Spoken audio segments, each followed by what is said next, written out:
না, জি। আমি আসলে প্রশ্ন করেছিলাম যে বৈষম্য বিরোধী ছাত্র আন্দোলনের মধ্যে আপনি আসলে যুক্ত হবেন কিনা, এটা হবেন কিনা, আর জয় বাংলা নিয়ে আসলে আপনার মতামত আমরা একটু শুনে নিতে চাই, যেহেতু প্রশ্নটা উঠেছেই। আপনি একটু বলবেন যে হাইকোর্ট বলেছে যে এটার না, আমি আমি আসলে কোনো দলে যাওয়ার কথা কল্পনাও করছি না, এটা আমার কোনো চিন্তার মধ্যেও নাই। আর দ্বিতীয় যে প্রশ্নটি, জয় বাংলা স্লোগান, দেখুন পুরাটাই তো পলিটিসাইজ হওয়া। এই যে আপনি না আলাদা আলাদা ভাবে কোনো প্রতিষ্ঠানকে রক্ষা করতে পারবেন না। আপনি যখন সকল কিছুকে একত্র করবেন একটি বিশেষ লক্ষ্যে, তখন আপনি পিসমিল বেসিস, আচ্ছা জুডিশিয়ারিটা ঠিক রাখি, কিংবা আচ্ছা থাক আমি প্রশাসনটাকে ঠিক রাখি, ইট ইজ ইম্পসিবল খালেদ ভাই।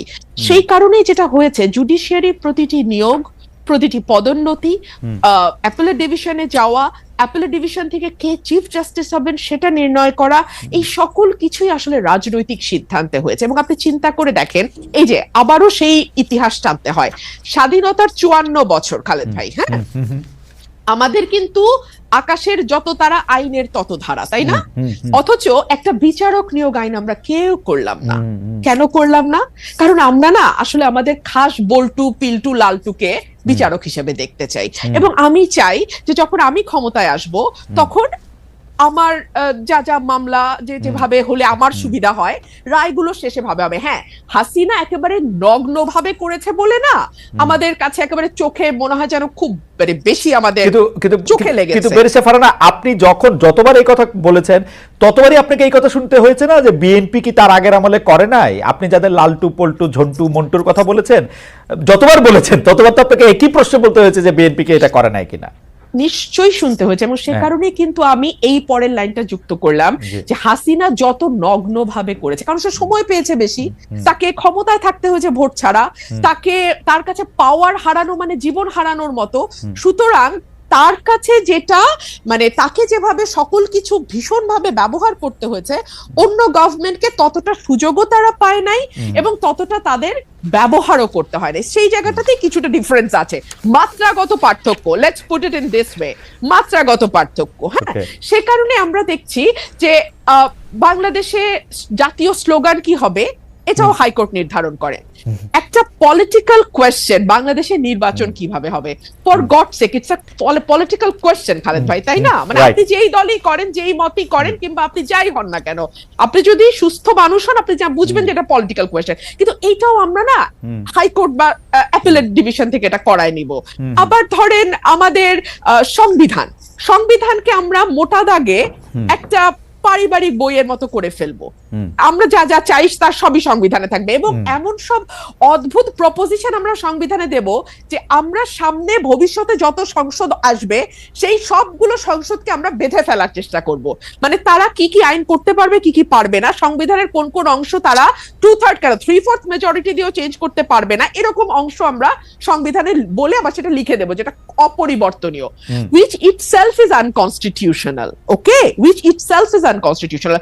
So এগুলোর মধ্যে দিয়ে তো বাংলাদেশ গেছে। সে কারণে আমি মনে করি খালেদ ভাই যে আমরা না একটা ঝাঁকি খেয়েছে বাংলাদেশ, মানুষ, দেশ, রাষ্ট্র, সরকার ঝাঁকি খেয়েছে।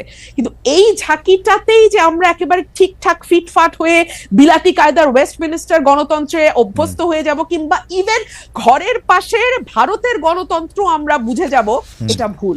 আমাদেরকে আরো অনেক দূর যেতে হবে খালেদ ভাই, অ্যাটলিস্ট ভারতের পর্যায়ের একটা গণতন্ত্র এবং প্রাতিষ্ঠানিকীকরণের দিকে যেতে আমাদের আরো 50-100 বছর সময় লাগবে। এবং সে কারণে আমি আমার আগের সেগমেন্টের কথা ধরে আমি একটু সূত্র ধরে বলি যে আমাদের মতন মানে ধরেন অ্যাজ অন টুডে আমার যে ভূমিকা, হ্যাঁ, এটার জন্য আমাদের মতন মানুষদেরকে কিছুটা প্রাইস পে করতে হবে, পে করতে করতে করতে করতে এক সময় গিয়ে, সেটা আজ থেকে মেবি 70 বছর 80 বছর পরে, হয়তো দলগুলোর ভেতরে সেরকম ডেমোক্রেসির চর্চা আসবে, হয়তো রাষ্ট্রের ভেতর সেরকম ডেমোক্রেটিক ভয়েস আমরা পাবো যেটা একটা স্মুথ ডেমোক্রেসিকে সাপোর্ট করে। এইটুকুই আমি বলতে পারি। বেরিসা ফারহানা, তাহলে আমরা এরকম ধরে নিতে পারি যে আপনার কথা থেকে যদি আমরা একটা উপসংহার টানতে চাই, যে ধরেন সবগুলি দল, বিএনপি ইনক্লুডেড, এর মধ্যে গণতন্ত্র আসতে 70-80 বছরের মতো লাগতে পারে। দেখুন আমি it's just a speculation, it could be 50 দাঁড়া, years. আচ্ছা ঠিক আছে, আমি আচ্ছা ঠিক আছে, খালেদ ভাই, it all depends on the will of the people. আমার Okay. দেশের মানুষ আসলে কি চায়। Okay right. হ্যাঁ, আমার দেশের মানুষকে মানুষ এটা চায় সচেতন কিনা? করার দায়িত্ব আমাদের, আমি একটু- কতটুকু সচেতন ফারহানা, করা হবে, আমি একটু- কত সময় নিয়ে হবে, এটা তাদের উপর। আমি একটু বেরিসা ফারহানাকে যে প্রশ্নটা করতে চাই সেটা ঘটনাটা একটু পুরনো, সেটা হচ্ছে রাষ্ট্রপতি শাহাবুদ্দিন চুপ্পু পদে টিকে গেলেন বিএনপির কারণে। আমরা এটা দেখেছি, জুলাই আন্দোলনে পালিয়ে যাওয়া আওয়ামী লীগও বিএনপির ইচ্ছা না থাকায় নিষিদ্ধ হচ্ছে না। খোদ প্রধান উপদেষ্টা মিডিয়ায় সাক্ষাৎকার দিয়ে এই কথা বলেছেন। কিন্তু আওয়ামী লীগ পালিয়ে প্রবাসী, তারা যুক্তরাজ্য জাপানে রাজনৈতিক সভা করছে, সেখানে শেখ হাসিনা অডিওতে বক্তব্য দিচ্ছেন। প্রবাসে সক্রিয় আওয়ামী লীগকে কি দেশে সুযোগ দেওয়া উচিত নাকি অনুচিত? আপনার অবস্থানটা আমি একটু শুনতে চাই, এবং একইভাবে মান্না ভাইয়ের অবস্থানটা আমি শুনতে চাই, যে মানে আমরা নেতা বা জনগণের পার্সপেক্টিভটা শুনলাম, আপনাদের পার্সপেক্টিভ একটু শুনতে চাই বেরিসা ফারহানা। আমি কি আগের আলোচনা থেকে প্লিজ একটু যুক্ত হ্যাঁ করতে প্লিজ পারি? হ্যাঁ কিন্তু আচ্ছা, দেখুন বাংলাদেশের পলিটিক্যাল যে সিস্টেম, তাতে পার্লামেন্টারিয়ান কারা হবেন বা পার্লামেন্টারিয়ানদের কাজটা কি, একজন সংসদ সদস্যের কাজ কি, এটা কিন্তু দেশের মানুষ খুব পরিষ্কার না। তারা মনে করে সংসদ সদস্যের কাজ হলো ব্রিজ, কালভার্ট, রোড নির্মাণ করা, এবং এটা নির্মাণ করতে গিয়ে তাকে সরকারের একেবারে সাথের লোক হতে হবে, তাহলেই তার পক্ষে সহজ হবে এই প্রকল্পগুলো পাশ করিয়ে নিয়ে আসা। এবং যারা সংসদ সদস্য হন তারাও বিশ্বাস করেন তাদের কাজ হলো এই ব্রিজ, রোড, কালভার্ট নির্মাণ করা, এবং এই নির্মাণ থেকে 10%, 15%, 20% তাদের পকেটে নেওয়া। এটা হচ্ছে একটা মিউচুয়াল আনরিটেন এগ্রিমেন্টের মতন, হ্যাঁ, জেন্টলম্যান এগ্রিমেন্ট। কিন্তু আসলে তো একজন সংসদ সদস্যের কাজ সেটা নয়। একজন সংসদ সদস্যের কাজ পলিসি মেক করা, একজন সংসদ সদস্যের কাজ আইন প্রণয়ন করা, একজন সংসদ সদস্যের কাজ সরকারকে জবাবদিহিতার মধ্যে আনা। দেখুন, সংসদের 70 অনুচ্ছেদ সংবিধানের, আমরা যে এটা নিয়ে এত লাফালাফি করছি, আচ্ছা সংবিধানের 70 অনুচ্ছেদে অনুযায়ী আপনি দলের বিপক্ষে ভোট দিতে পারবেন না। আপনি কি 54 বছরে দলের সমালোচনা করে কোন সংসদ সদস্যকে সংসদে দাঁড়িয়ে বক্তব্য দিতে শুনেছেন? না, কিন্তু বেরিসা ফারহানা, আপনারা তো সংসদের বাইরে ছিলেন 15 বছর, আপনাদের তো 70 অনুচ্ছেদ ছিল না। আমরা কি দেখেছি আপনারা দলের সমালোচনা করে পল্টন ময়দানে বক্তৃতা দিয়েছেন? আপনি পল্টন ময়দানে তো 70 অনুচ্ছেদ নাই। আমরা পল্টন ময়দানে বক্তৃতা দেইনি, আমরা এতই মাইরের উপরে ছিলাম, আমি আমার ব্যক্তিগতটা বলতে পারি যে আমি ওই মাইরের বর্ণনা দিতে দিতে, আর যাকে আনা হতো আমার সাথে, সে ওই মারকে ডিফেন্ড করতে করতে এমন একটা জায়গায় নিয়ে যাইতো যে কনস্ট্রাকটিভ আলোচনার জায়গাটাই তো ছিল না। আপনি বলেন তো, সাংবাদিক হিসেবে খালেদ মহিউদ্দিন, গত 15 বছরে, হ্যাঁ, যদি দুই দল নিয়ে এসে বসছেন, কোনো কনস্ট্রাকটিভ আলোচনা সেই অর্থে গঠনমূলক আপনারা কি করতে পারছেন খালেদ ভাই? ছিল না, ওই পরিবেশ ছিল না, এটা বইলা তো লাভ নাই। তো এখনই বা কত গঠনমূলক আলোচনা হয়, এই প্রশ্নও তো আমি বলতে পারি। আমি তো তবু কিছু কথা বলি ভাই, হ্যাঁ, এর বাইরে তো আমি আর কাউরে কোনো কথাও বলতে শুনি না। এই অভ্যুত্থানটা হইছে এক পালের জায়গায় আরেক, বিষয়টা তো তার না রে ভাই। রাইট, বেরিসা ফারহানা, আপনি যদি ওইটা একটু বলতেন যে শেখ হাসিনা যে অডিওতে বক্তব্য দিতেছেন প্রবাসী বিভিন্ন জায়গায়, ওইটা দিয়ে যদি মন্তব্য করতেন। জি, ওইটা নিয়ে আমার মন্তব্য খুব পরিষ্কার। আমরা শুরুতেই শুনলাম যে শেখ হাসিনা দেশ থেকে পালিয়ে গেছে। পালাতে দিল কারা? এক, কেন তাকে, আমি জানি সেনাবাহিনীর সাহায্য নিয়ে তিনি বিমানে করে পালিয়ে গেছেন দেশ থেকে, সেনাবাহিনী তাকে তার হেফাজতে নিতে পারতো কিনা এই প্রশ্ন আমি রাখি। কারণ তিনি তো আসলে প্রত্যক্ষ এবং পরোক্ষ ভাবে 2000 হত্যাকাণ্ড, 25,000 মানে কি বলে অ্যাসল্ট, এবং প্রায় 1,500 মানুষের চোখ হারানোর সঙ্গে সম্পৃক্ত, তাই না? দুর্নীতি সরিয়ে রাখি। 2 হলো 800 সামথিং এর একটা তালিকা নাকি ছিল সেনাবাহিনীর কাছে যারা তাদের হেফাজতে ছিল। সেই তালিকায় কাদের নাম ছিল এখন পর্যন্ত আমরা জানি না। তারা দেশ থেকে পালালো কি করে, বা আদৌ পালিয়েছে কিনা তাও আমরা জানি না। আচ্ছা, আমরা অল্প কিছু লোককে বিচারের আওতায় আনতে দেখলাম, এবং ফর এক্সাম্পল সালমান এফ রহমানের বিরুদ্ধে খুনের মামলা, আরে যার বিরুদ্ধে আপনি শেয়ার কেলেঙ্কারি নিয়ে কিংবা ব্যাংক লোপাট নিয়ে বা এস আলমের বিরুদ্ধে ব্যাংক খাওয়া নিয়ে মামলা করতে পারেন, তাদের বিরুদ্ধে আপনি 302-তে গেলেন, মানে যার যেদিকে যাওয়ার কথা না তারটা সেদিকে গেলেন। এতে হয় কি, মামলার মেরিট কমে যায়, জনগণের বিশ্বাস কমে যায়, এবং last but not the list, মানুষ মনে করে ও ওরা তো এখন পাওয়ারে নাই, এখন সব ওদের বিরুদ্ধে ঢালাও মামলা হবে, আবার যখন ওরা পাওয়ারে আসবে তখন এগুলো সব ঢালাও মামলা হিসেবে বাতিল হয়ে যাবে। এই কালচারের মধ্যে আমরা চলতেছি। এবং এখন তো ন্যারেটিভ আরো পাল্টে গেছে যে শেখ হাসিনা আসলে বিদেশে পালায় যান নাই, জানো নাই, তাকে জোর করে তাকে একটি বিমানে উঠিয়ে দেওয়া হয়েছে এবং সেখান থেকে জোর করে তাকে মানে বাইর করে দেওয়া হয়েছে, যেটা আসলে প্র্যাকটিক্যালি ইম্পসিবল। শেখ হাসিনা প্রধানমন্ত্রী থাকা অবস্থায় তিনি যদি চাইতেন তার গায়ে স্পর্শ করার আগে এসএসএফ এর অনেক জায়গাগুলি পার হয়ে অনেকগুলিটা হইতে হইতো তিনি পালায় গেছেন, সেইটাই ঠিক। এইটা মানে আপনার কাছে কি মনে হয় যে মানে ভারতে উনি আছেন, ভারত সরকারের সমর্থন নিয়ে উনি যে কোনো সময় টুপ করে এসে খুব করে ক্ষমতা নিয়ে নেবেন, আপনার এরকম মানে মানে এই বয়ানটা আপনার কাছে কিরকম লাগে? মানে এটা খুবই অস্বাভাবিক, এটা হবার কোনো সুযোগ নেই, ভারতও এটা খুব ভালোই বোঝে। কিন্তু ভারতের যে বিষয়টার সমস্যা হচ্ছে সেটা হচ্ছে যে শেখ হাসিনা একটা কথা কিন্তু বলে ফেলেছিলেন, ভারতকে আমি যা দিয়েছি সেটা তারা আজীবন মনে রাখবে। এবং সত্যি আমরা এমন কিছু নেই যেটা ভারত চেয়েছে এবং পায়নি, কিংবা এমন কিছু যেটা ভারতের জন্য কল্যাণকর কিন্তু হয়তো মুখ ফুটে ভারত চাইতে পারেনি, সেটাও শেখ হাসিনা দিয়েছে। শেখ হাসিনাকে যদি ভারত এই মুহূর্তে রিটার্ন ব্যাক করে বাংলাদেশে, কিংবা আশ্রয় না দিত, সেই 5ই অগস্টের কথা আমি বলছি, তাহলে কিন্তু ভবিষ্যতে আর কেউ শেখ হাসিনার মতন এভাবে কর্মচারীর মতো আচরণ হয়তো আর কোন সরকার প্রধান করবে না ভবিষ্যতে। এখানে খালি দুইটা প্রশ্ন। একটা প্রশ্ন হচ্ছে ভারত সরকারকে শেখ হাসিনা নিজের মুখে বলেছেন যা দিয়েছি তারা কখনো ভুলতে পারবেন না, ইউনূস সরকার এই দেওয়ার মধ্যে কোনগুলি বন্ধ করছেন সেটা আমার একটু বললেন। আরেকটা জিনিস হচ্ছে যে মানে এই যে আপনি বলেছেন যে কর্মচারীর মতো আচরণ, কিন্তু এইটাও আসলে আর ভবিষ্যতে যে হবে না, এটা বন্ধ করার জন্য কি করা উচিত সেটা একটু যদি একটু বলেন দুই কথায়। আচ্ছা, আমি ইউনূস সরকারের ভেতরের কেউ না, আমি জানি না ইউনূস সরকার কি করেছে, তবে অ্যাপারেন্টলি একজন নাগরিক এবং একজন পর্যবেক্ষক হিসেবে আমি যেটা দেখি যে আগে আমরা ভারতের চোখে চোখ রেখে 15 বছর সরকারকে কখনো কথা বলতে দেখিনি। আমরা দেখেছি বর্ডারে মানুষ মারা গেছে, আমাদের খাদ্যমন্ত্রী কিংবা আমাদের কৃষিমন্ত্রী বা কিংবা আমাদের আওয়ামী লীগের কোনো মন্ত্রী বলছে এটা আমাদের দোষ, কারণ আমাদের লোকেরা গরু চোরা চালানের সঙ্গে যুক্ত, সো এই জন্য তারা গুলি খেয়ে মরে, এটা ঠিকই আছে, এটা ভারতের কোনো সমস্যা না।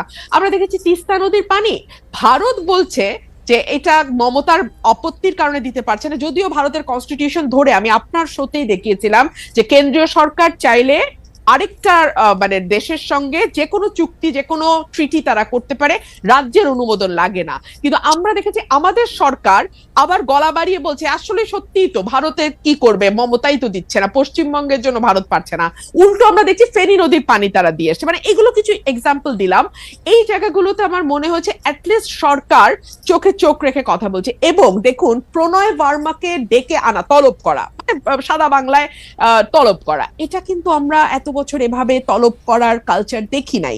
এটাতে যে খুব মহাভারত উল্টে যাবে কিংবা বিরাট কোনো বিপ্লব হয়ে গেল, নো, কিন্তু আমার তো একটা সত্তা আছে, স্বাধীন সত্তা, সেই সত্তাটা এবং বাংলাদেশের নাগরিক হিসেবে, একটা সার্বভৌম দেশের নাগরিক হিসেবে তো আমার কিছু চাওয়া, কিছু সম্মান আছে, তাই না? সেই জায়গাটাতে আমি উজ্জীবিত হই, সেই জায়গাটাতে আমি একটা স্পিরিট খুঁজে পাই, এইটুকুই। আর দ্বিতীয় যে প্রশ্নটা আপনি করেছেন যে একই রকম সরকার বা নতজানু সরকার ভবিষ্যতে আর আসবে কিনা, এখানেই না জনগণের নাগরিক হয়ে ওঠার প্রশ্নটা সম্পর্কিত, যেটা আমি আপনাকে কিছুক্ষণ আগে পার্লামেন্টের উদাহরণ দিয়ে বুঝাচ্ছিলাম। এদেশের মানুষ যেমন মনে করে এমপির কাজ কালভার্ট আর ব্রিজ বানানো আর 20% সেখান থেকে পকেটে ঢুকানো, একইভাবে মানুষ মনে করে তারা এই দেশের নাগরিক না, মানুষ মনে করে যে তারা এই দেশে আছে প্রজার মতন, এই জন্য তারা ট্যাক্স দিতে চায় না। খেয়াল করবেন এই দেশে কিন্তু কর জিডিপির অনুপাত সবচেয়ে নিচে, কারণ সে মনে করে ট্যাক্স দিয়ে আমার লাভ, ওই টাকাটাই গচ্চা, আমি তো কোনো সেবা পাবো না, আমাকে সেবা পাইতে হলে ওই লোকাল চেয়ারম্যানের পা ধরতে হবে, সামাজিক সুরক্ষায় যাইতে হলে আমাদের ওই এমপি সাহেবের পিএস এর পা ধরতে হবে। এই কারণে কি হয়, আমরা সিস্টেমকে ভোট দেই। আমাকে একটু সময় দেন খালেদ ভাই, আমরা না সময় নাই, তাহলে আপনি 30 সেকেন্ডে শেষ করেন, আর সময় নাই আমাদের, আমরা পার হয়ে গেছি। জি, আমরা সিস্টেমকে ভোট দেই। হ্যাঁ, যে কারণে মান্না ভাই বলছিল যে উনি একা দাঁড়িয়েছেন, ওনার দলটা দাঁড়াতে পারছে না, কারণ মানুষ মনে করে এই দল তো ক্ষমতায় আসবে না, মানে এই দল তো পার্ট অফ দ্য সিস্টেম হবে না। পার্ট অফ দ্য সিস্টেম যদি না হয়, তাহলে তার ঘরের টিনের চালের জায়গায় একটা ভালো পাকা চাল আসবে না, তার ওএমএস এর কার্ডটা হবে না, তার বয়স্ক ভাতার কার্ডটা সে পাবে না। এই সব কারণে না মানুষ আসলে একটা মানে এক্সিস্টিং সিস্টেমের সাথে নিজেকে কোনোভাবে অ্যাকোমোডেট করতে থাকে। এই কারণে আমি 70, 50 বা 15 বছরের কথা বলছি। মানুষের ভেতরে সেই নাগরিক হয়ে ওঠা, রাষ্ট্রের অংশীদারত্ব দাবি করা এবং রাষ্ট্রের মঙ্গলে যে দিন শেষে তার বা তার ভবিষ্যৎ প্রজন্মের মঙ্গল হয়, এই বিষয়গুলো তার মগজে ঢোকা একটা প্রক্রিয়ার বিষয়, এবং এই প্রক্রিয়াটা সময় লাগবে খালেদ ভাই। এইটা আসলে খুবই মানে সারফেস লেভেলে আছে। বেরসা ফারহানা, আপনাকে ধন্যবাদ। আপনাকে অসংখ্য অসংখ্য ধন্যবাদ খালেদ ভাই। আমি মনে করি যে 5ই অগস্ট এবং এর আগের 1 মাস পুরো দেশ, জাতি, রাষ্ট্র, সমাজ একটা বড় ধাক্কার মধ্যে দিয়ে গেছে। এমন একটা অভ্যুত্থান যেটা হয়তো আর ঠিক অভ্যুত্থানটি হবার 1 সপ্তাহ আগেও কেউ চিন্তা করতে পারে নাই, এবং মোটামুটি সকল রাজনৈতিক দল সহ দেশের মানুষও এক প্রকার মেনে নিয়েছিল যে 2028 সাল পর্যন্ত অ্যাটলিস্ট চোখ বন্ধ করে আওয়ামী লীগ থাকবে, এবং তারপরেও আরো 5 বছর থেকে সেটা সেই 41 পর্যন্ত গড়াবে কিনা সেটা নিয়ে নানান তর্ক বিতর্ক বা কিছু কথাবার্তা হয়তো সমাজে বা রাজনীতির মাঠে চালু ছিল, কিন্তু অ্যাটলিস্ট 28 পর্যন্ত মোটা দাগে সকলেই হাসিনাকে মেনে নিয়েছিল। কিন্তু এর মধ্যে যে হঠাৎ করে এমন একটি ধাক্কা আসবে, সেটা আজকে বুকে হাত দিয়ে সকলে যদি যার যার কাছে নিজের সৎ থেকে আয়নার সামনে দাঁড়িয়ে নিজেকে প্রশ্ন করে, আমার মনে হয় তারা তাদের উত্তরটি পেয়ে যাবে। আর যে কথাটি আপনি বলছেন যে খুব বেশি বোধহয় আর পার্টিজান থাকা যাচ্ছে না, খুব বেশি বোধহয় বিএনপি আর আমাকে মনে হচ্ছে না, তার কারণ সম্ভবত এই ধাক্কাটি না আমার মনে হয় প্রত্যেকের ভেতরেই নাড়া দিয়ে গেছে। ধরুন আমি যদি একজন ব্যক্তিগত রাজনীতিবিদের বা একজন রাজনৈতিক ক্ষুদ্র কর্মী এবং একজন আইনজীবী মানবাধিকার কর্মীর চোখ দিয়ে পুরো ঘটনাটিকে দেখি, আমার কাছে মনে হয়েছে কেবলমাত্র একটি নির্বাচন, কেবলমাত্র মন্ত্রিসভার মুখগুলোর পরিবর্তন, কিংবা কেবলমাত্র সংসদ সদস্যদের এক পালের পরিবর্তে অন্য পাল গিয়ে সংসদে বসে যাওয়ার জন্যই এই 2000 মানুষ রক্ত দেয়নি। আবু সাইদ একেবারে নির্ভীক চিত্তে একটা গুলি, তারপরে আরেকটা গুলি, এবং ধীরে ধীরে তার মাটিতে বসে পড়া, এই বিষয়গুলো আসলে না এক পাল মানুষের বদলে আরেকটা পাল মানুষের বসে যাবার জন্য হয়নি। এবং আমার কাছে মনে হয়েছে যে আমার চিন্তার জগতে যে বিরাট একটি ধাক্কা লেগেছে, এই ধাক্কাটি আসলে সকলেরই কম বেশি লেগেছে, কিন্তু এটার স্থায়িত্ব বা এটার ইম্প্যাক্ট এক একজনের জীবনে এক এক রকম হবে। ধরুন আমার কাছে মনে হয়েছে যে একটি সুষ্ঠু নির্বাচন, বাংলাদেশে যদি একটি সুষ্ঠু নির্বাচনের ধারাবাহিকতা থাকতো তাহলে কি হতো? তাহলে 2014 সালে হাইলি লাইকলি বিএনপি সরকার গঠন করত এবং শেখ হাসিনা এবং আওয়ামী লীগ বিরোধী দলে বসতো। 18তে গিয়ে হয়তো আবার তারা ক্ষমতায় যেত, 24-এ হয়তো আবার অন্য আরেকটি দল বিএনপি হয়তো ক্ষমতায় আসতো। এভাবে একটা পালা বদলের মধ্যে দিয়ে যেত, এবং পালা বদলের মধ্যে দিয়ে গেলে যে বিষয়টি হতো খালেদ, আমার কাছে মনে হয় রাষ্ট্রের যে প্রতিষ্ঠানগুলো যেগুলোকে দুমড়ে মুচড়ে ভেঙে ফেলা হয়েছে 15 বছরে, সেই প্রতিষ্ঠানগুলোকে এভাবে হয়তো ভেঙে ফেলা যেত না। আজকে যেভাবে আমরা দেখতে পাচ্ছি মসজিদের খতিব থেকে শুরু করে একেবারে পাড়ার স্কুলের হেডমাস্টার পর্যন্ত পালিয়ে যে প্রাণ বাঁচাচ্ছেন, কারণ সোশ্যাল টেক্সচারটা পুরোপুরি নষ্ট হয়ে গিয়ে একেবারে প্রান্তিক লেভেল পর্যন্ত সকলকেই এক দলের সদস্য হয়ে যেতে হচ্ছে। এই অবস্থাতে বাংলাদেশ যেত না। একটা পাওয়ারের তো একটা ব্যালেন্স থাকে, ভার্টিক্যাল এন্ড হরাইজন্টাল। ভার্টিক্যালটা হয় রাষ্ট্র, হরাইজন্টালটা হয় সমাজ। কিন্তু আমাদের এই সমাজের টেক্সচারটাকে, সমাজের বুননটাকে খুবই সিস্টেম্যাটিক্যালি হত্যা করা হয়েছে, এবং হত্যা করা হয়েছে খুবই একটা পারপাসফুলি, একটা মানে লক্ষ্যকে সামনে রেখে। লক্ষ্যটা হচ্ছে আমাকে যে কোনো মূল্যে ক্ষমতায় থাকতে হবে। সুতরাং এইরকম ভুল যদি পরবর্তীতে কোনো রাজনৈতিক গোষ্ঠী এই ভুলটি করবার ন্যূনতম চেষ্টা করে, এই দেশের মানুষ কিন্তু মরতে শিখেছে, এবং ওরা কিন্তু একটা ভীতির মধ্যে ছিল। হ্যাঁ, 15 বছর লিখতে ভয় পায়, বলতে ভয় পায়, নিজেকে এক্সপ্রেস করতে ভয় পায়, ইচ্ছা করে একটা পালের মধ্যে লুকিয়ে থাকে। সেই জায়গা থেকে একটু ইন্টারাপ্ট করি, আপনি যেই অবস্থাটা বর্ণনা দিলেন, আপনার মনে কি এই শঙ্কাটা রয়ে গেছে, যেহেতু আপনি শুরু করেছিলেন যে এক পাল মানুষ থেকে আরেক পাল মানুষ, আপনার মধ্যে কি এই শঙ্কা রয়ে গেছে যে বিএনপি আসলেও তাদের ইয়াটা একটা লম্বা হবে এবং প্রায় একই ধরনের জায়গা হবে, যেইটা মানে যেই আশঙ্কা মান্না ভাইয়েরও আছে, সেই আশঙ্কা কি আপনারও আছে যদি আসলে এই গুণগত পরিবর্তনটা না হয়? দেখুন, বিএনপি 17 বছর নানান রকম জুলুমের মধ্যে দিয়ে গেছে। এই জুলুমের শিক্ষা বিএনপি কতটা নিয়েছে এটা বিএনপি ক্ষমতায় আসলেই আরো পরিষ্কারভাবে বোঝা যাবে। তবে বিভিন্ন জায়গায় আমরা যেই মেসেজগুলো পাই সেই মেসেজগুলো খুব সুখকর নয়, এবং এটা যে সুখকর নয় এটা তো বিএনপির চেয়ারম্যান নিজেই স্বীকার করছেন, তাই না? তো তাহলে অথচ উনি কিন্তু বারবার ওনার নেতা কর্মীদের সতর্ক করছেন। এখানে দুটো তিনটা বিষয় হতে পারে, যে এক হচ্ছে যে ওনার বক্তব্য কি ওনার দলের তৃণমূলে যারা এই ধরনের কর্মকাণ্ডের সঙ্গে যুক্ত হচ্ছেন, মধ্যম পর্যায়ের যারা যুক্ত হচ্ছেন। একটা সেকেন্ড বেশি ফারানা, আপনি যখন এই কথা বলছেন, আমাদের একজন দর্শক এই মন্তব্য পাঠিয়েছেন যে ফেসিস্ট আমলে রুমিন ফারানার প্রতিবাদী ভয়েস আমাদের সকলকে প্রেরণা যোগাতো, এখন কিছু কিছু এলাকায় বিএনপির অপকর্মের বিরুদ্ধে আমরা কি সেই একই কণ্ঠ শুনতে পাবো কিনা? ইন্টারেস্টিং, আমি ঠিক এই কথাটাই বলছিলাম, তাই না খালেদ ভাই? হ্যাঁ, তো এই ওনার এই কথাটা কি lower level, lower tyre, mid tyre and high tyre খুব বেশি গুরুত্ব দিচ্ছে না? গুরুত্ব না দিলে কেন দিচ্ছে না? কারণ তারা কি মনে করছে যে কোনো ব্যবস্থা নেওয়া হবে না? কিন্তু আমরা তো বেশ কয়েকটি জায়গায় ব্যবস্থা নিতেও দেখলাম, তাই না? যদিও পরবর্তীতে আমরা দেখেছি যে অনেককেই আবার স্থগিত পদ আবার ফিরে এসছে, কিংবা বিরাট অভিষেকও হয়েছে দলে। তো এগুলো কি আসলে একটা বার্তা পৌঁছায় যে আসলে খুব বেশি কিছু হবে না, এই প্রথম একটু একটু ব্যবস্থা হবে, পরে আবার যেই থোর বড়ি খাড়া বড়ি থোর? তো এই কথাগুলো বলবার একজন রাজনৈতিক কর্মী হিসেবে আমার বাংলাদেশে বসে একটু কিছু টোল আছে ডেফিনেটলি, তাই না? সো ফর এক্সাম্পল, সেই টোলটা কি হতে পারে? আমি নিজেও নিজের সাথে হিসাব করেছি।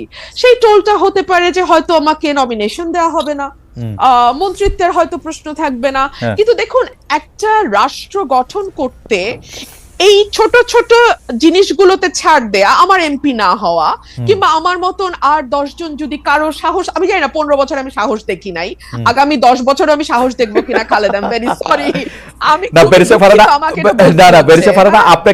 আপনাকে একটু থামাই এ পর্যায়ে, আমি শুধু প্রশ্নটা করে রাখি, সেটা হচ্ছে যে আপনি একাদশ জাতীয় সংসদে অন্যতম বিরোধী কণ্ঠস্বর ছিলেন, সংসদের মধ্যে সংসদের বাইরে, কিন্তু যারাই বিগত 3 সংসদ নির্বাচন অংশ নিয়েছেন, সংসদে গিয়েছিলেন, তাদের ভালোভাবে দেখছে না বৈষম্য বিরোধী ছাত্র আন্দোলনের নেতারা বিগত 3টি নির্বাচনের সমালোচনা করলে একই সঙ্গে সংসদে থাকা ঠিক হয়েছে কিনা সেটি প্রশ্ন করছে।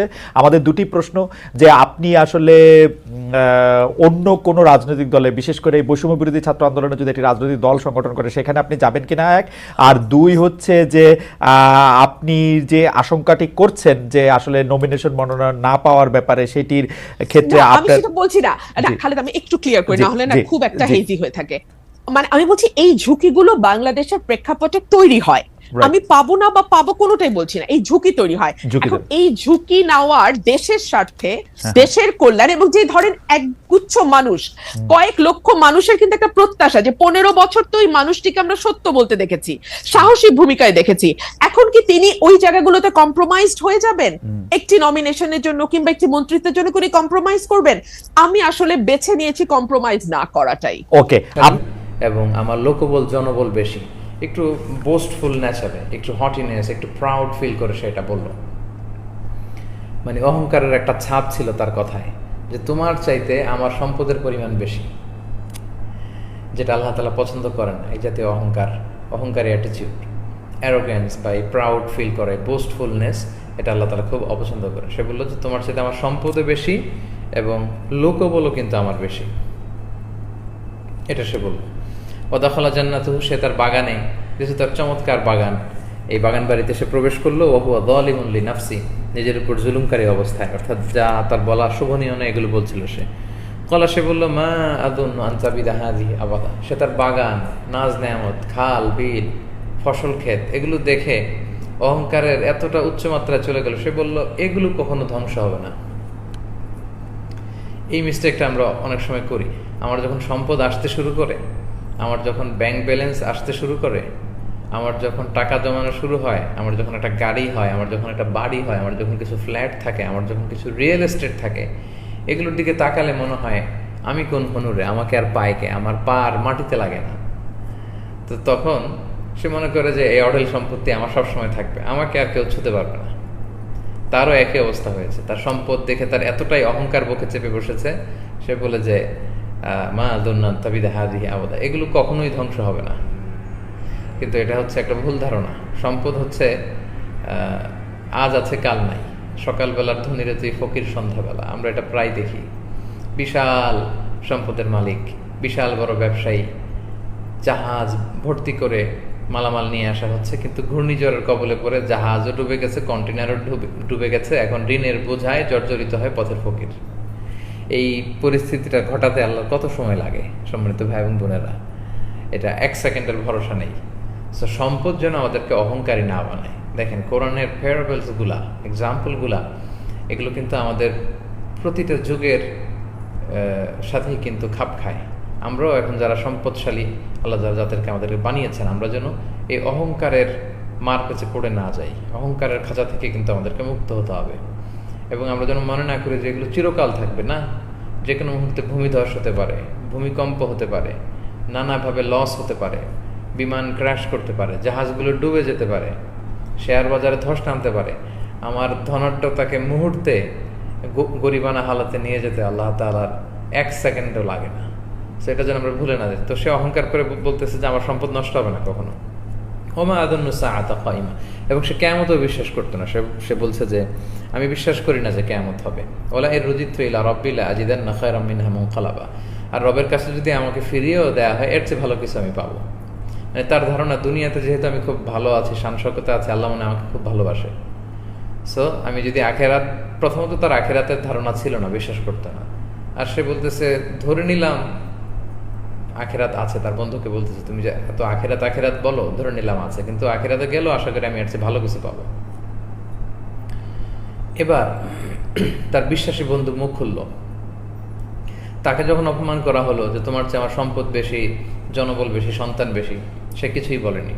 কিন্তু সে যখন আখিরাতকে অস্বীকার করলো, সে যখন আল্লাহকে নিয়ে কথা বললো, তখন সে এবার কথা বলতে শুরু করলো। সে বললো ক্বালাল্লাহু সাহিবুহু, তার বন্ধু তাকে বললো হুয়া ইউহাবিরুহু, কথা প্রসঙ্গে, যে আকাফারতা বিল্লাযী খালাকাকা মিন তুরাব, তুমি কি আল্লাহ তাআলার অকৃতজ্ঞতা দেখাচ্ছ বা তাকে তার অস্বীকৃতি জানাচ্ছ? সে আল্লাহকে, যে তোমাকে সৃষ্টি করেছে বালু থেকে বা মাটি থেকে। কুল্লুকুম মিন আদম ও আদম মিন তুরাব, রাসূল সাল্লাল্লাহু আলাইহি ওয়াসাল্লাম বলেছেন তোমরা সবাই সৃষ্টি হয়েছে আদম থেকে এসেছো ধারা পরম্পরায়, আর আদম তৈরি হয়েছে মাটি থেকে, এজন্য আমাদেরকে বলা হয় মাটির মানুষ। সুম্মা মিন নুতফা, এরপর তোমাদেরকে আল্লাহ তাআলা একটা শুক্রাণু থেকে তৈরি করেছে।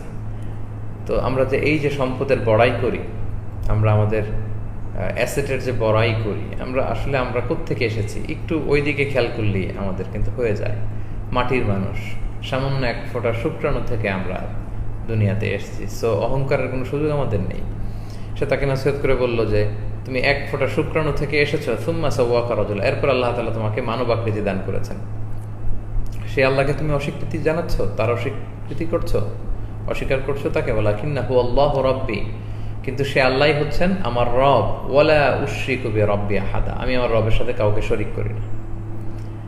তাহলে সে ছিল বিশ্বাসী। এবং সে আরো নসিহত করে বলল ওয়ালাউলা ইয দাখালতা জান্নাতাকা কুলতা মাশা আল্লাহ, তুমি যখন তোমার বাগানে প্রবেশ করলে তুমি বুক ফুলিয়ে অহংকার না করে মাশাআল্লাহ কেন বললে না? সম্মানিত শুধু আমরা কোনো ভালো কিছু দেখলে মাশাআল্লাহ বলবো। যে কারোর মধ্যে ভালো কিছু দেখলে আমরা মাশাআল্লাহ বলবো। মাশাআল্লাহ না বললে কিন্তু বদ নজর লাগার সম্ভাবনা আছে, ক্ষতি হওয়ার সম্ভাবনা আছে। ইভেন বাবা মাও যদি ছেলে মেয়েকে দেখে উচ্ছ্বসিত হয়, সেটাও ক্ষতি হতে পারে। আমরা বাবা মারাও আমাদের ছেলে মেয়েদের কোনো অ্যাচিভমেন্টে বা তাদের ভালো কিছু দেখলে আমরা যেন মাশাআল্লাহ বলি। এক সাহাবী দেখতে অনেক সুন্দর ছিলেন, তো তার এই সৌন্দর্যতে অন্য সাহাবারা একটু জেলাসি হয়ে এমন কিছু মন্তব্য করেছিল বা প্রশংসা করেছিল, সাথে সাথে তার গায়ের মধ্যে, চামড়ার মধ্যে এমন ঠোসা এবং এমন কিছু দেখা দিল, সে অসুস্থ হয়ে পড়ল। রাসূল সাল্লাল্লাহু আলাইহি ওয়াসাল্লামের কাছে যাওয়ার পরে রাসূল সাল্লাল্লাহু আলাইহি ওয়াসাল্লাম বলল যে তোমাকে দেখে এই জাতীয় প্রশংসা, এই জাতীয় কথা কেউ কি কিছু বলেছে? বললেন হ্যাঁ বলেছে। তাকে ডেকে আনা হলো। তখন রাসূল সাল্লাল্লাহু আলাইহি ওয়াসাল্লাম তাকে বললেন যে তুমি মাশাআল্লাহ কেন বললা না, বারাকাল্লাহু ফিকুম কেন বললা না? সো আমরা যেন এই অভ্যাসটা গড়ি। কারো সম্পদ দেখলে, কারো বাগানে ফল ফসল দেখলে, কারো সুসন্তান দেখলে বা সুন্দর আকৃতির ছেলে মেয়ে দেখলে, যে কোনো ভালো কিছু দেখলে আমরা বলবো মাশাআল্লাহ তাবারাকাল্লাহ বা মাশাআল্লাহ বারাকাল্লাহু ফিকুম, এটা যেন আমরা বলি। তাহলে নজর লাগার কোনো সম্ভাবনা নেই। তো এই নসিহতটা তাকে দিয়ে বলা হলো যে তুমি যখন তোমার খামারে প্রবেশ করলে ফসল খেতে, তুমি মাশাআল্লাহ কেন বললে না? অহংকার কেন করলে? লা কুওয়াতা ইল্লা বিল্লাহ, এবং এটা কেন বললে না? যে আল্লাহ ছাড়া কারোর কোনো শক্তি নেই। ইন তারানি আনা আকাল্লা মিনকা মালা ওয়া ওয়ালাদা, তুমি মনে করো যে আমি তোমার চেয়ে সম্পদে কম, সন্তান সন্ততিতে কম, আমার লোকবল নাই, জনবল নাই, কিন্তু এটা জেনে রাখো ফা আসা রব্বি আইয়ুতিয়ানি খায়রাম মিন জান্নাতিক, এমনও হতে পারে যে আল্লাহ তাআলা চাইলে তোমার বাগানের চাইতেও শ্রেষ্ঠ কোনো বাগান তিনি আমাকে দিতে পারেন।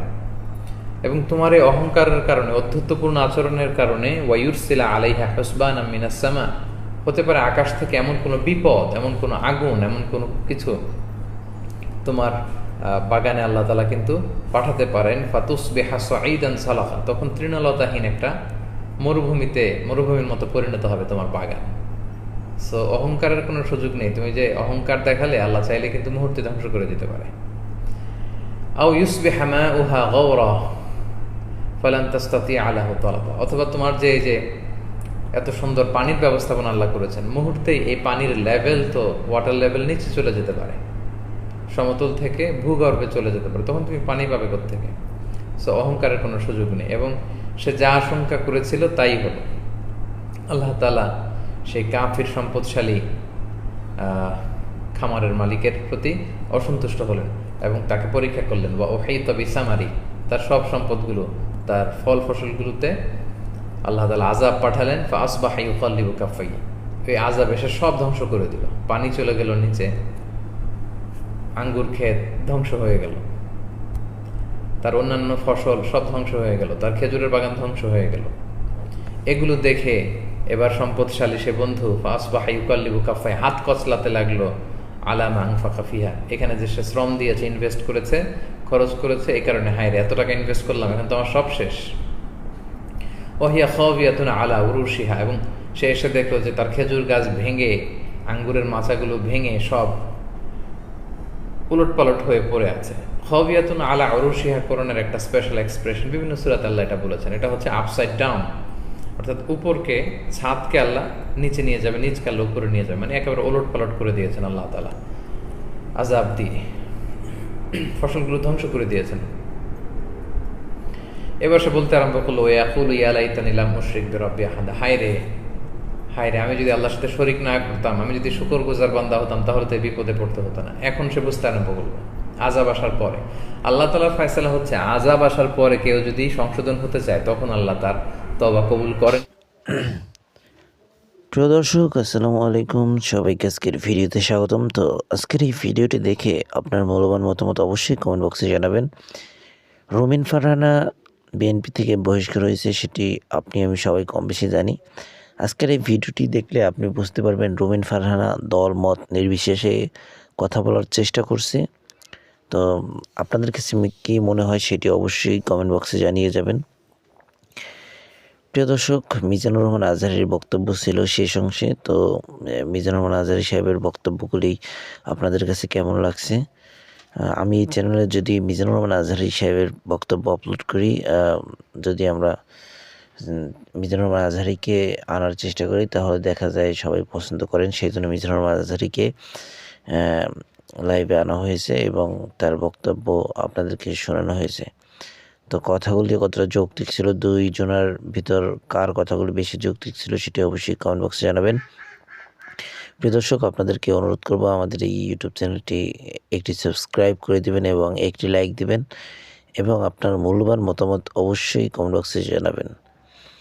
খালিদ মহিউদ্দিন সাহেব যেই কথাগুলি বলছেন, সবসময় উনি যথাযথ যৌক্তিক প্রশ্ন করার চেষ্টা করেন। তো খালিদ মহিউদ্দিন সাহেবকে কেমন লাগে সেটি অবশ্যই আপনার কমেন্ট বক্সে জানাবেন। প্রিয় দর্শক, সামনে দ্বাদশ নির্বাচন এসেছে। এই নির্বাচনে আপনারা সবসময় চেষ্টা করবেন যে একজন ভালো মানুষকে নির্বাচিত করার এবং ভালো মানুষকে ভোট দেওয়ার। সে যেই দলের হোক না কেন, যদি ভালো মানুষ হয় অবশ্যই তাকে জয়যুক্ত করানোর চেষ্টা করবেন। প্রিয় দর্শক, অসৎ উদ্দেশ্য নিয়ে আসা রাজনীতিতে যেসব লোক আছে, সেসব লোকদের কাছ থেকে দূরে থাকবেন এবং তাদের পিছন থেকে সাহায্যের হাত ছড়িয়ে নেবেন। তাতে করে তারা দুর্বল হয়ে পড়বে এবং অসৎ উদ্দেশ্য নিয়ে রাজনীতি করতে পারবে না। আশা করি আপনারা বুঝতে পারছেন। ভালো থাকবেন, সুস্থ থাকবেন। যারা এখনও চ্যানেলটিকে সাবস্ক্রাইব না করছেন, একটি সাবস্ক্রাইব করে দেবেন, যাতে করে পরবর্তী ভিডিও আপলোড করলে আপনার কাছে নোটিফিকেশন যায় এবং আপনি সবার আগে আমাদের ভিডিওটি দেখতে পারেন। ভালো থাকবেন, সুস্থ থাকবেন। আল্লাহ।